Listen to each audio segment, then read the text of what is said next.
Welcome to Max recap Hindi. इस कहानी की शुरुआत में हम एक छोटी सी बच्ची सोफी को देखते हैं, जिसके माता पिता इस दुनिया में नहीं है, जिस वजह से वो एक अनाथालय में रहती है। सोफी को नींद न आने की बीमारी है, इसलिए वो रात रात भर जागी रहती है और अनाथालय में घूमती रहती है।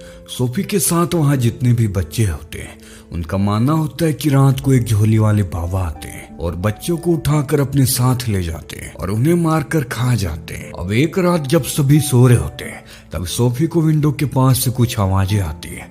सोफी जाकर विंडो से देखती है तो बाहर उससे कुछ बिल्लियां दिखती है जो आपस में ही लड़ रही होती है और उनके लड़ने की वजह से एक डस्टबिन गिर जाता है। सोफी विंडो के पास खड़ी ये सब देख रही होती है और तभी घर के पीछे से एक बहुत ही बड़ा हाथ आता है और उस गिरे हुए डस्टबिन को उठाकर अच्छे से रख देता है। इसके बाद हम देखते हैं कि बिल्डिंग के पीछे से एक बहुत ही बड़ा दैत्यनुमा जायंट बाहर आता है और वो सोफी को देख लेता है। सोफी भी उसे देख चुकी होती है। वो डर कर अपने बिस्तर पर चली जाती है और अपने आप को छुपाने लगती है, पर वो जायंट अपने बड़े से हाथ को अंदर डालकर उसे उठाकर अपने साथ ले जाता है। वो जायंट इंसानों की नजरों से बचता हुआ जा रहा होता है। वो नहीं चाहता है कि कोई भी इंसान उसे देख ले। वो इंसानों को देखकर कई अलग अलग तरीकों से अपने आप को छुपाता है। जब भी कोई इंसान या गाड़ी उसके सामने आता है तो वो अपने आप को कभी एक लैंप पोस्ट में ढाल लेता है तो कभी अपने आप को एक ट्री के रूप में बदल लेता है और ऐसे वो इंसान उसे बचते बचाते उनसे काफी दूर आ जाता है और कई जंगल, नदियां, पहाड़ों को पार करते हुए घने बादलों के बीच से होते हुए एक अलग ही दुनिया में आ जाता है। और ये दुनिया जायंट्स की दुनिया है, यानी कि यहाँ सिर्फ जायंट्स ही रहा करते हैं। जायंट सोफी को अपने घर ले आता है। उसका घर बहुत ही विशाल होता है। सोफी इतने बड़े घर को देखती रह जाती है क्योंकि आज से पहले उसने कभी भी इतना बड़ा घर नहीं देखा था। वहाँ की हर एक चीज जायंट की जैसे ही बड़ी थी। जायंट के घर के सारे सामान सोफी के लिए बहुत ही बड़े थे। सोफी वहाँ से भागने की कोशिश करती है। इस पर जायंट उससे कहता है कि यहाँ से भागने की सोचना भी मत। यहाँ से भागने का कोई भी रास्ता नहीं है। बेहतर होगा कि तुम चुपचाप मेरे ही पास रहो। सोफी उससे डर रही होती है। वो जायंट काफी बूढ़ा होता है और इस समय वो जायंट अपने लिए खाना बना रहा होता है।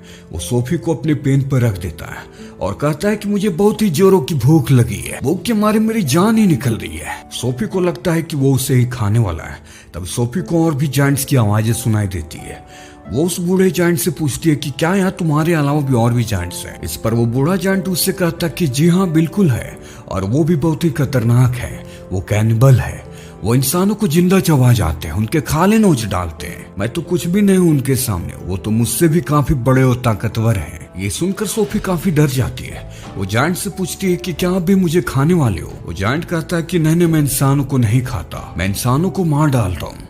माफ करना, ये एक मजाक था। मैं उन जैसों में से नहीं हूँ। मैं शाकाहारी हूँ। मैं इंसानों को नहीं खाता। ये बूढ़ा जायंट सिर्फ सब्जियां ही खाता है जो स्वाद में बहुत ही बेकार होती है। सोफी उससे पूछती है कि तुम फिर मुझे यहाँ आखिर क्यों लेके आए? जायंट कहता है कि तुमने जो मुझे देख लिया था और मैं नहीं चाहता था कि तुम चिल्लाकर मेरे बारे में किसी को बता दो, क्योंकि अगर तुम ऐसा करती तो मैं खतरे में पड़ सकता था और मुझसे इंसानों को हमारी इस दुनिया के बारे में पता चल जाता और वो यहाँ आकर सभी जायंट्स को मार देते हैं और इसी वजह से मुझे तुम्हें यहाँ लाना पड़ा।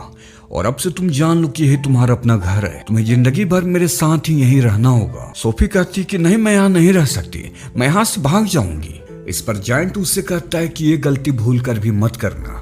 अगर किसी जायंट ने तुम्हें देख लिया तो वो तुम्हें मारकर खा जाएगा। अब जायंट सोफी को एक ऊंची जगह पर रख देता है ताकि वो भागने की कोशिश ना करे और कहता है कि ये तुम्हारे सोने का समय है। पर सोफी को नींद कहाँ आती। जायंट जो कर रहा होता है सोफी सब देख रही होती है। तभी सोफी देखती है कि वो अपने बैग से बड़ी बड़ी बोतल निकालता है जो काफी चमकदार होती है। सोफी उससे पूछती है कि ये क्या चीज है जो इतनी तेज चमक रही है? वो जायंट उसे बताता है कि वो ख्वाब है, सपने हैं। सोफी कहती है कि ये सपने मेरे कोई भी काम के नहीं है क्योंकि मुझे तो नींद ही नहीं आती है। सोफी को ले आते वक्त उसके पास एक किताब थी जिसे जायंट देखता है और उसे पढ़ने लगता है। उस किताब में कई अच्छी अच्छी कहानियां थी। जायंट कहानियों को पढ़ना शुरू करता है। जायंट की आवाज में जैसे कि कोई जादू हो। वो इस तरह से कहानी पढ़ता है कि सोफी को नींद आ जाती है। इसके बाद हम देखते हैं कि जायंट के पास कुछ लाल सी चमकती बोतल होती है जिससे वो एक सपने को बाहर निकालता है और खुद भी सो जाता है। उसी वक्त अचानक से सोफी की आंखें खुल जाती है। वो देखती है कि वो बूढ़ा जायंट सो रहा है, इसलिए वो मौका का फायदा उठाकर वहां से भागने लगती है। पर जब वो भाग रही होती है तभी एक बड़ा सा जायंट उसे पकड़ लेता है और ये जायंट उस बूढ़े जायंट से भी कई ज्यादा बड़ा होता है। ये जायंट सभी जायंट में काफी विशाल होता है। सोफी उससे काफी रिक्वेस्ट करती है पर वो सोफी की नहीं सुनता। और उसे खा जाता है। तभी सोफी जग जाती है। दरअसल सोफी का ये एक सपना था। उसने कई सालों बाद एक सपना देखा होता है और ये उसी बूढ़े जायंट के दिए हुए सपने होते हैं। सोफी उससे कहती है कि मुझे पता है कि ये सपने तुमने मुझे दिए हैं, क्योंकि मुझे तो सपने आते ही नहीं है। जायंट कहता है कि हाँ, मैंने ही तुम्हें ये सपने दिए और ये जरूरी भी था तुम्हें समझाने के लिए कि बाहर कितने खतरे हैं। और जब ये बातें कर ही रहे होते हैं तभी वहां पर एक बहुत ही बड़ा जायंट आता है। वो अंदर आकर उस बूढ़े जायंट से पूछता है कि बताओ तुम किससे बात कर रहे थे चिरकुट? यहाँ पर तो कोई भी नहीं है। दरअसल वहाँ जितने भी बड़े जायंट होते हैं वो सब इस बूढ़े जायंट को चिरकुट कहा करते हैं, क्योंकि ये उनसे साइज में काफी छोटा होता है। बूढ़ा जायंट कहता है कि मैं किसी से बातें नहीं कर रहा था, मैं तो बस किताब पढ़ रहा था। और इधर सोफी उस जायंट से छिप रही होती है कि कहीं वो उसे देख ना ले। जायंट के हाथों में चोट लगी थी, इसलिए उस बूढ़े जायंट से अपनी जख्म पर मलहम पट्टी करने को कहता है। और जब वो बूढ़ा जायंट ऐसा कर रहा होता है तभी उस बड़े जायंट को इंसान की खुशबू आ जाती है।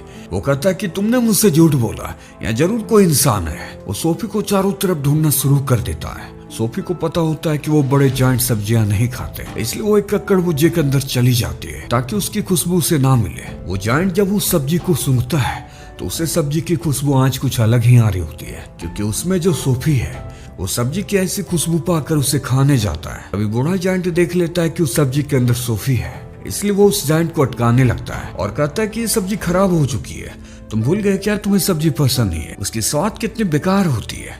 इस पर वो जायंट कहता है कि हाँ यार, ये तो मैं भूल गया था, मुझे सब्जियां जरा सा भी पसंद नहीं है। वो जायंट सब्जी को फेंक देता है और वहां से चला जाता है। बूढ़ा जायंट को कहीं जाना होता है, इसलिए वो सोफी को एक सेफ जगह पर रखता है। तभी सोफी उससे पूछती है कि आप कहाँ जा रहे हो? बूढ़ा जायंट कहता है कि मैं अपने कुछ जरूरी काम से जा रहा हूँ। तभी सोफी पूछती है कि कौन सा काम है, पर वो सोफी को कुछ भी नहीं बताता। लेकिन सोफी के काफी जिद करने के बाद वो उसे बता देता है कि वो कहाँ जा रहा है और किस लिए जा रहा है। वो बताता है कि मैं सपनों को पकड़ने जा रहा हूँ। सोफी कहती है कि मैं भी आपके साथ चलूंगी, पर वो सोफी को अपने साथ ले जाना नहीं चाहता, क्योंकि बाहर जो खतरनाक जायंट है अगर उन्होंने सोफी को देख लिया तो वो सोफी को जिंदा खा जाएंगे, इसलिए वो सोफी को अपने साथ ले जाना नहीं चाहता। लेकिन सोफी के काफी जिद करने के कारण वो थक हार कर उससे अपने साथ ले जाने के लिए तैयार हो जाता है।